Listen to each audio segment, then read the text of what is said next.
এটা ভাঙড় নয়। খন্ড আব্বাস কি এনার যারা আরো দু একজন আছে, ওই যে বাদুড় ফাদুড় যেগুলো আছে, এটা ভাঙড় নয়, মনে রেখে দেবে। তোমার তো ঘুম ছিনিয়ে গেছে, বাজারের লোক নিচ্ছে নে, মিডিয়ায় যাচ্ছে নি, মিডিয়ায় যাওয়ার জন্যে লম্বা চওড়া কথা অনেক কাফের মোল্লা এ মোল্লা বলে থাকে। আসছে যদি এক জায়গায় দাঁড়িয়ে যায় কিন্তু লোক দাওয়া দেওয়া পাবে না, আসছে যাচ্ছে বলেই সুবিধা আছে। প্রচুর মানুষ কিন্তু আসতে যাচ্ছে, আর যারা যারা আসছেন তাদেরকে সতর্ক দেবেন, যারা বাইকে আসছেন হেলমেট পরবেন, চার চাকালে সিটে লাগাবেন, এই নিয়ে একটু বলুন। দেখুন 21, 22, 23 সাল সব কোনো বছরই মানুষ এসে দাঁড়ায় না, দাঁড়ালে কিন্তু কেউ ঢুকতে পারবে না। উজলের পথ থেকে নিয়ে ধনপোতা থেকে নিয়ে হোসেনপুর থেকে নিয়ে চাঁদপুর থেকে নিয়ে জাম খেয়ে যাবে।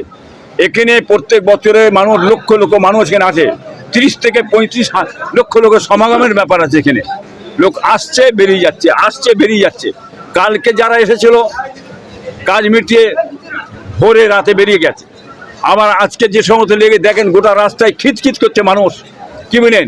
এরাও কিন্তু হাফের বেশি লোক বেরিয়ে চলে যাবে। কালকে গ্যাদারিংটা দেখবেন, যারা বলছে ফুরফুরা শরীফের লোক যাই না, এ যাই না, কালো কালো চশমা দিতে বলুন, বিশেষভাবে আমার বাড়িতে এসে বলুন, দেখলে ও চোখ ভাঁটা হয়ে যাবে। হ্যাঁ, ঘুটে করে বেড়া চাঁদ দেখেছে। হ্যাঁ, ঘরে বসে বসে বাতেলা বহুত কিছু মারা যায়। এটা ভাঙড় নয়, মনে রেখে দেবে। তোমার তো ঘুম ছিনিয়ে গেছে, বাজারের লোক নিচ্ছে নে, মিডিয়ায় যাচ্ছে নি, মিডিয়ায় যাওয়ার জন্যে লম্বা চওড়া কথা অনেক কাফের মোল্লা এ মোল্লা বলে থাকে।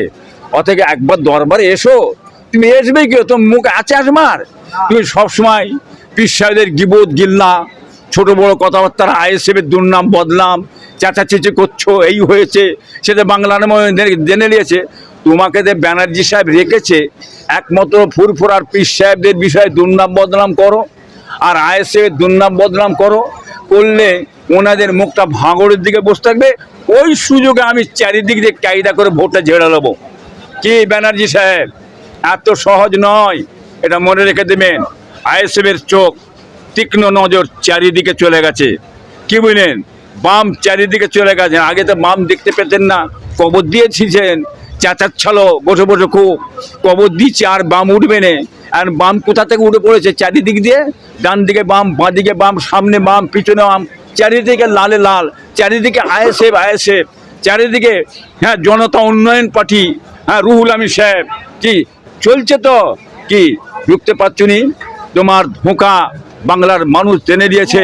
তুমি কি ধরনের ধোঁকা বাংলার এই মুসলমানদের দিয়েছো, সংখ্যালঘুদের দিয়েছো, চাকরি থেকে, কর্ম থেকে, শিল্প থেকে, কৃষি থেকে, হ্যাঁ শেষ করে দেবে, চুরি চামারি করে তোমার লোকেরা ধ্বংস করে দিয়েছে। আর গুন্ডামি, কেস, মার পিট, খুন খারামি, খালি কেস দাও কেস দাও। আগামী ইলেকশন এসছে, ভালো ভালো ছেলেগুলোকে ধরে মিথ্যে করে কেস দিয়ে তাদের আটকাচ্ছ যাতে না ভোটটা করাতে পারে, সেটাও বাংলার মানুষ জেনে গেছে। আবার তুমি মানে তোমার কিছু মস্তান পার্টি বলছে তোমার কিছু মস্তান বাহিনী আছে, তারা কি করছে? আগামী ইলেকশনে বুথ যাতে দখল করে নিয়ে নেওয়া যায়, সেই চক্রান্ত এরম দ্বারা কাফের মোল্লা টোলা এরম নীতি অনেক চলেছে। এখন উনি নতুন একটা পন্থা ধরেছে, আমাদের ব্যানার্জি সাহেব নতুন একটা পন্থা ধরেছে। কি পন্থা ধরে জানেন? উনি আবার অবস্থান বিক্ষোভ করছে, অবস্থান বিক্ষোভ।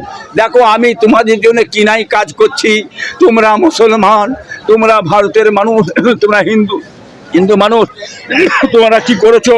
আজকে নাম বাদ চলে গেছে, এই অভিনয় করছে, এই অভিনয় মানবেন না।